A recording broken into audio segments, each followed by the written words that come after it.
Poznali sa tak, že strážila jeho poklad. Dnes už dobre vie, že bez nej nemôže ostať. Prišlo to tak spontánne, bol to ako rozkaz. On ju proste miluje, je to tak a bodka. Prehodili spolu aspoň tisíce slov. Čas vtedy zastal a život bol hrou. Bojí sa vždy, keď nevie, čo je s ňou. Ona je pokladom z tisícich snov. Prechádzka v parku a ich prvý bosk. Tie zelené oči, tie stvoril snáď Boh.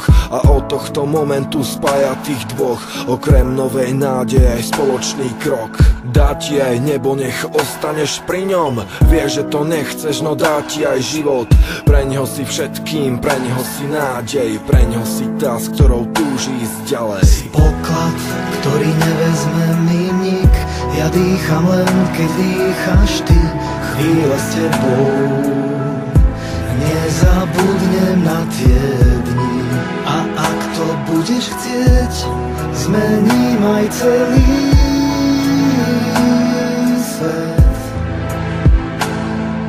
Tie rozpaky z vlasov, rozpaky z účesu, vždy ho tak naozaj, vždy ho tak unesú. Preňho si niečím úplne iná v tebe objavil poklad, ktorý sa skrýval. Miluje ochotu to, čo preňho robíš, aj preto sa snaží ti všetky sny splniť. Ty plníš jeho už len tým, že si pri ňom. Si najkrajším pokladom aj s jeho synom.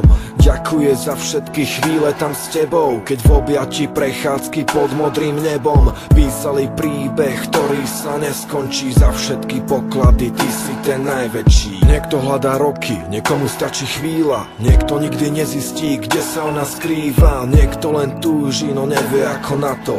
Niekto si ťa nedá, preto ti to vraví takto. Si poklad, ktorý nevezme mi nik. Ja dýcham len, keď dýchaš ty. Chvíle s tebou nezabudnem na tie dni.